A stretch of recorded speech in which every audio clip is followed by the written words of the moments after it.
Hey, this is Aaron with Bushcraft Devotions bringing you another knife review. This is the Buck 112 Ranger. Story behind this knife and how it came to be. When the Navy commissary started getting and allowing the sailors to get the Buck 110, it was great. People loved it until some fights broke out. Some sailors used the 110s in the fight, so they banned all knives 4 inches or longer. Buck heard about it, came out with the Buck 112 Ranger. It is really the Buck 110. There's just a couple differences I'm going to show you in a minute. And of course they call it the Ranger because at the time the ship, the Ranger, was in port in San Diego. So the Buck 112, what is the difference between that and the famous classic 110?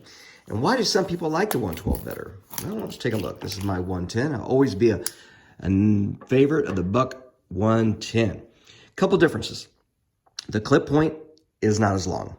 Because the clip point is not as long, a lot of people have said that they've broken the clip point because it's so long it can not as strong as the rest of the knife. Now, always know the strengths and limitations of the knife. Never push it beyond what it's made to do.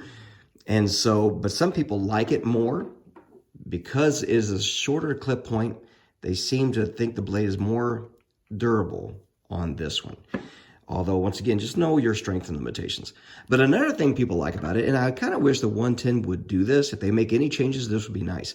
If you notice the bolster on this one, fits the hand well, but it just not a lot of curvature there. On the Buck 112 Ranger, the bolster has a little lip there. So it serves like a little bit of a finger guard. It gives more stability to the hand as cutting is being made. So keep that in mind. So let's go over some specs about the 112 Ranger. So the 112 Ranger, it is 7.25 inches overall length. Closed, it is 4.25 inches. It is 5.9 ounce. The blade is 3 inches. Does have a finger clip there. It is a clip point, hollow grind. Has a satin finish. Also, this is the 420HC steel with the Paul Boss heat treatment. And what that does, it gives you the durability of the steel, but also holds the edge really well and easily sharpened.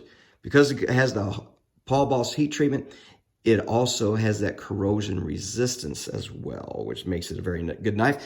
You might not be in a place where you can keep your blade dry all the time. You might be on a wet hunting trip, so it might be wet the whole time. Now, when you get back, always do your blade maintenance. Wash it with soap and water, completely dry it, and put some oil, mineral oil, or something else on the blade before you put it in your sheath. It does have a 58 to 60 Rockwell hardness for the steel itself. Don't know if I covered it, but it's a 0.12 inch thick blade. The handle is Crelicam ebony wood. Brass bolsters, has the lock back, of course, for the locking mechanism. Once again, it looks like the classic 110. It is a classic and does come with a nice leather sheath. That's made in Mexico. Very well done, very good stitching. Smells nice. Good thick leather, has your belt loop, and it rides high on it. Kind of unlike the 110. I kind of wish they would do that still with the 110. The 110, the belt strap right here, so it rides a little higher than this is. It rides a little bit lower. A lot of people like that. So that's the classic one. Now, if you want something a little bit higher end, they do have the Buck 112 Ranger Pro. A little bit heavier. There's going to be 6.4 ounces. There's going to be some reasons behind that. One is going to be the difference of the steel. This is the 420HC. This is going to be your S30V steel with the Paul Boss heat treatment as well. Now, why is that? It comes at 59 to 61 Rockwell hardness. So the steel is actually harder. Now, that could be the blade will retain its edge longer, but it might take a little bit longer to sharpen. I read one guy's review, and it says about anywhere from 5 to 10 minutes to sharpen the 420.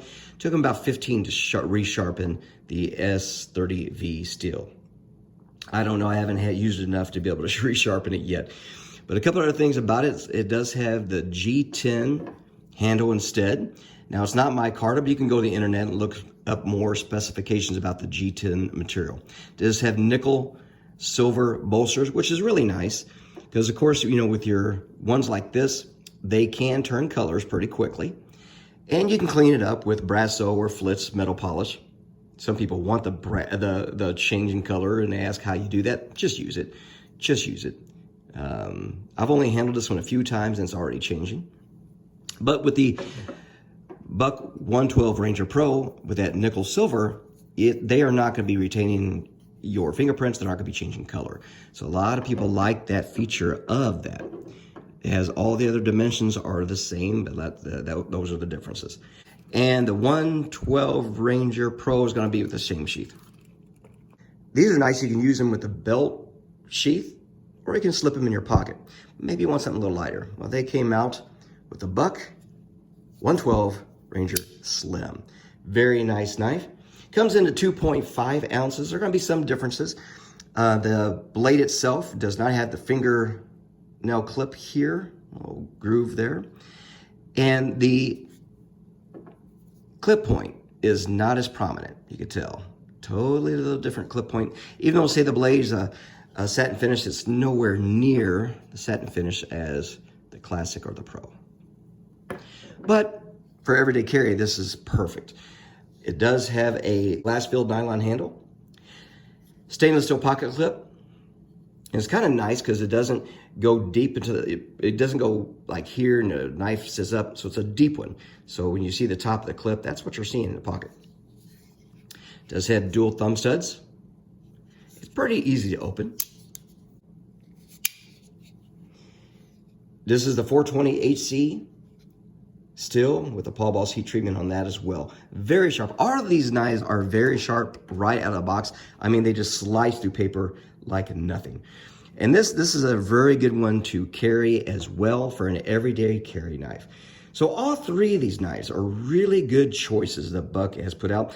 Always keep in mind it does have the forever warranty. So if you're using it as a knife and there's something with the workmanship or the materials that break, they will either repair it or replace it. Now, use a knife for what a knife is used for. You don't want to use them for screwdrivers and pry bars and things like that.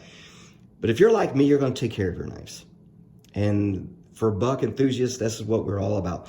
So good choices out there. The Buck 112 Ranger, the Classic, the Buck 112 Ranger Pro, or the Buck 112 Ranger Slim. And there might be other variations out there. Just look at the internet, look at some of these knife stores, look at Buck, of course, and the Buck's website, and you're going to be able to see everything that's available. So, hey, I thank you for watching. Just ask you to hit the like, subscribe, share it with your friends. There's a lot of knife enthusiasts out there, and Buck is a great company. Hey, thank you for watching. God bless.